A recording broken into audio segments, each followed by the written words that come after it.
Seja bem-vindo ao canal Histórias de Terror. Já passamos de 1000 inscritos e convidamos a você que não se inscreveu, se inscreva para alcançarmos nossa meta de 5000 inscritos. Não esqueçam de deixar o seu like. Vamos às histórias?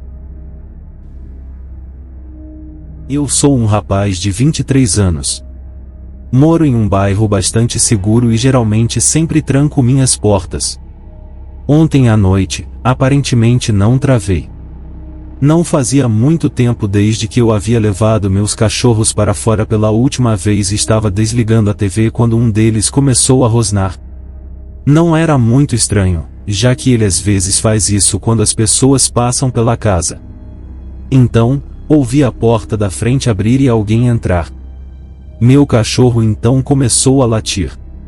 Meu outro cachorro, que adora todas as pessoas, veio correndo da outra sala para cumprimentar quem quer que fosse nosso convidado. Naquele mesmo instante, comecei a reagir ao que estava acontecendo ao meu redor e disse: "Quem é você?", parado no meu corredor. Era um cara com uns 20 anos.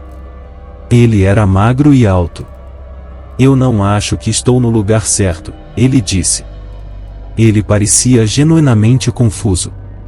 Respondi com um não mesmo: "Você não está, agora. Por favor, saia." Ele pediu desculpas e disse que estava vindo para sair com um amigo e acabou indo para o lugar errado por engano. Perguntei a ele qual número da casa ele estava procurando e ele disse um número que era apenas alguns números diferentes do meu. Ele pediu desculpas novamente e saiu sem incidentes. Ele parecia simpático e não aparentava ser ameaçador. Mas eu ainda estava um pouco assustado, para dizer o mínimo. Agora, esta manhã, eu estava pronto para rir de tudo. Eu estava planejando contar para meus vizinhos, um casal na faixa dos 30 anos, o que aconteceu. Eu não os conheço muito bem, mas já conversamos antes. Então, fiquei feliz em encontrar o vizinho quando estava levando meus cachorros para fora naquele dia. Eu não queria parecer bravo ou assustado com o que aconteceu. Então, casualmente disse: "Tenho certeza de que ele contou para você, mas seu amigo me fez uma visita surpresa na noite passada." Meu vizinho me deu um olhar confuso e disse: "Do que você está falando?" "Seu amigo? Ele entrou na minha casa na noite passada achando que era o seu lugar." "Tenho certeza de que ele te contou?" Meu vizinho ficou em silêncio por um segundo e, com uma expressão muito séria, disse: "E não quero te alarmar, mas não tenho ideia do que você está falando. Não tivemos nenhum amigo aqui ontem à noite." Então, agora, olhando para trás com uma confusão extrema, quem foi que entrou em minha casa naquela noite? O que ele estava fazendo? E o que ele estava procurando?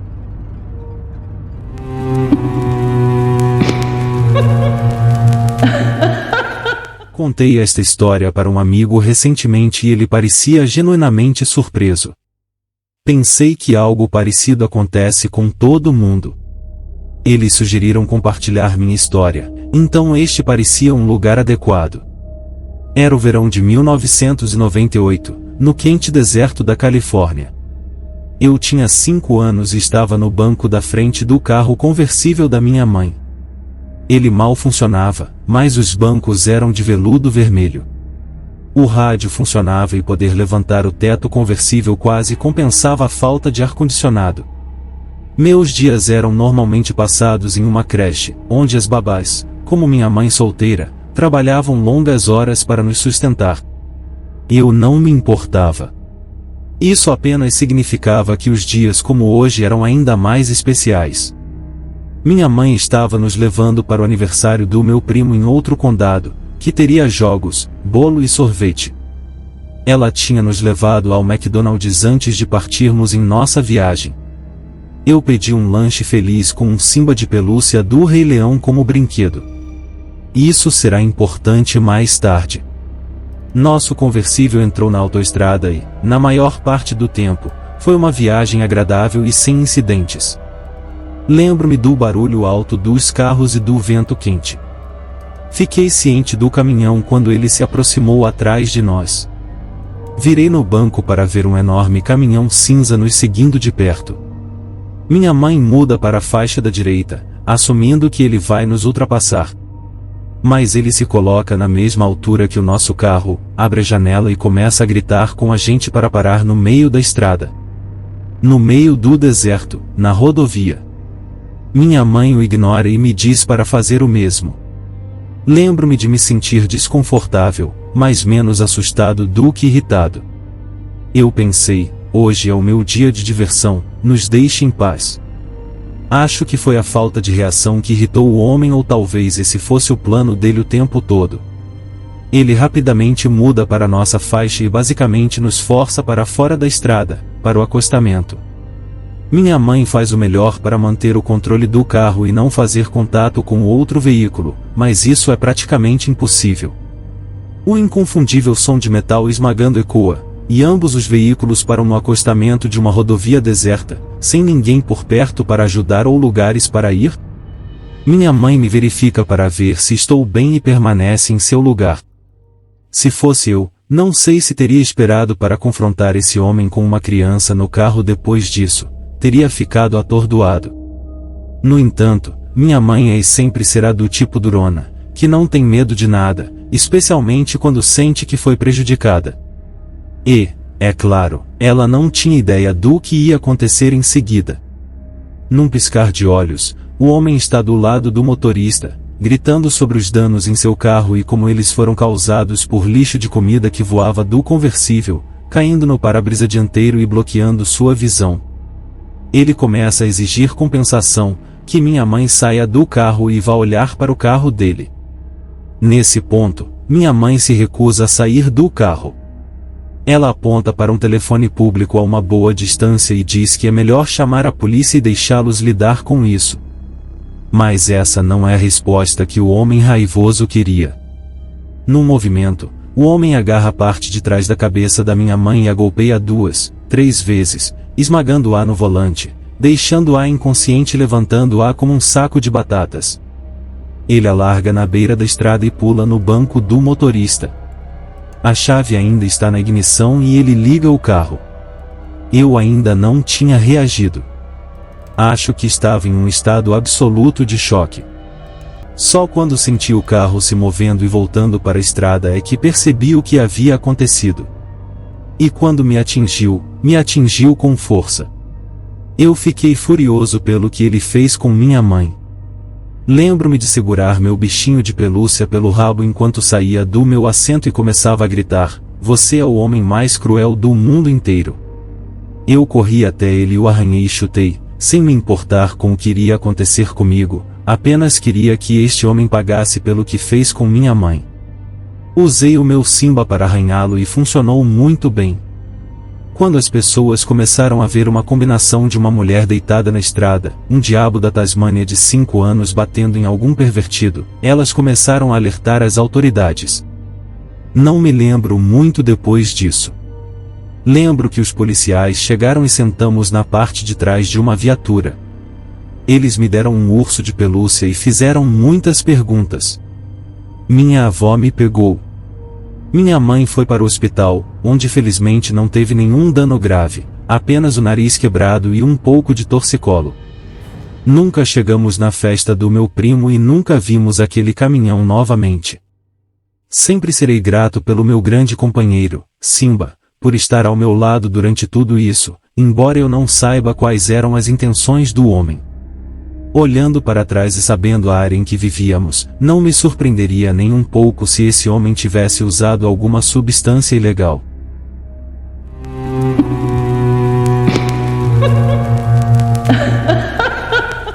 Em 2010, eu estava dirigindo para Nova Orleans. Era apenas eu, uma mulher de 24 anos, com meu pitbull de 2 anos de idade e tudo o que eu possuía era amontoado na parte de trás de um caminhão. Eu tinha um telefone celular antigo e minhas direções impressas do MapQuest, um equivalente ao Google Maps. Eu acho que os primeiros smartphones realmente surgiram por volta dessa época, mas eu não tinha um. O serviço de celular também era muito mais irregular naquela época e havia longos trechos pelo deserto onde eu não tinha serviço por centenas de milhas. Eu estava dirigindo em um trecho solitário da estrada no centro do Texas quando percebi que não havia visto uma cidade ou saída por muito tempo e meu gigantesco caminhão estava com pouca gasolina. Justo quando comecei a ficar preocupada e a pensar seriamente que ficaria sem gasolina, vi uma pequena cidade surgindo. Entrei nesta cidade e ela era minúscula. Eu estava tão preocupada com outras coisas que não prestei atenção ao nome da cidade, mas havia apenas cerca de 6 ruas em todo o lugar. Abasteci o tanque e estava pronta para voltar à estrada, exceto que não conseguia de jeito nenhum encontrar o caminho de volta para a rodovia. Circulei a cidade umas 4 vezes e comecei a ficar tão frustrada porque era uma cidade tão pequena. Como eu não conseguia encontrar meu caminho para sair? Eu podia literalmente ver a rodovia, mas não conseguia chegar até ela. Voltei para o posto de gasolina para pedir direções. Quando abasteci o tanque, paguei diretamente na bomba de gasolina e não entrei na loja de conveniência. Voltei e dessa vez entrei. Quando entrei para pedir as direções, havia um cara magro e discreto com cabelos pretos caindo na frente dos olhos que parecia precisar de um bom corte. Ele não era particularmente assustador, mas um pouco rude. Ele não olhava nos meus olhos, estava olhando para uma revista. Ele me deu direções que não pareciam corretas de jeito nenhum. Ele estava me dizendo para pegar uma estrada que me levaria para a rodovia em cerca de 27 quilômetros. Por um momento, eu fiquei atordoada. Eu falei que não dirigi tão longe para sair da rodovia e entrar na cidade. Por que ir tão longe para voltar à rodovia? Eu podia literalmente vê-la da cidade. Ele estava tão casual, quase como se eu fosse um incômodo. Mas por que ele se importaria? Ele me deu uma explicação sobre a estrada fazer uma curva que não fazia muito sentido. Ainda assim, ele não me olhou nos olhos, apenas disse: "Aqui estão suas direções" e depois apontou com a mão na direção da porta. Quando saí para o estacionamento, meu corpo inteiro começou a tremer violentamente, meu coração começou a bater rapidamente, aparentemente sem motivo algum. Entrei no caminhão e, assim que coloquei a chave na ignição, comecei a chorar. Tive um sentimento terrível de que, não importa o quão despreocupado ele agisse, aquele homem tinha mais intenções. Eu não sei o que foi, mas eu sabia naquele momento que não tinha como seguir as direções do homem. Mas essa era a única loja naquela cidade pequena e, a menos que eu batesse nas portas, não havia mais ninguém para perguntar. Decidi que não importava se aquela cidade parecia ter saído da zona do crepúsculo, eu ia dirigir por aí até encontrar meu caminho de volta, mesmo que demorasse a noite inteira. Foi então que uma grande picape vermelha cheia de ferrugem e um típico homem do Texas saiu dela. Ele era enorme, com um casaco xadrez e botas de trabalho, como se fosse algo natural. Eu saltei do meu carro e me aproximei rapidamente dele, mas ainda desconfiada. Olhando nos olhos dele, eu vi uma pessoa bondosa, pelo menos era o que eu esperava ver. Pedi a ele que me desse direções para a rodovia. Disse que sabia que era bobagem, mas simplesmente não conseguia encontrar meu caminho de volta. Ele parecia preocupado, já que eu estava visivelmente chateada. Então ele me fez rir e me deu direções muito alegres para uma curva fechada logo no final de um pequeno túnel de concreto que eu já tinha passado várias vezes. Ele disse que isso costuma confundir os viajantes porque é tão difícil de ver que precisam colocar mais placas.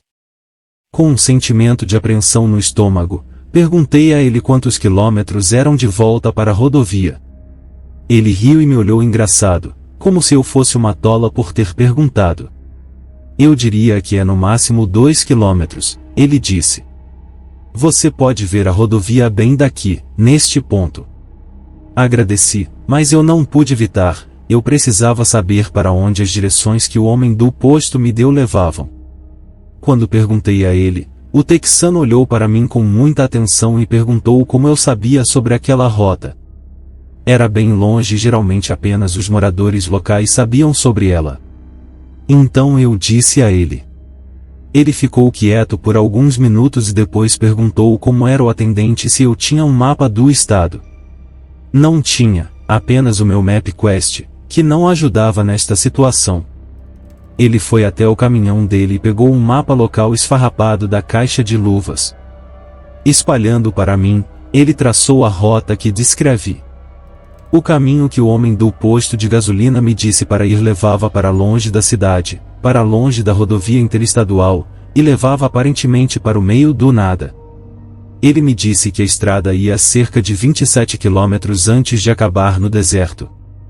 Perguntei-lhe o que havia lá e ele me disse que era nada além de carros velhos, alguns trailers e casas móveis, todos de propriedade da mesma família. A família era conhecida localmente como problemática, usuários de substâncias ilegais e álcool.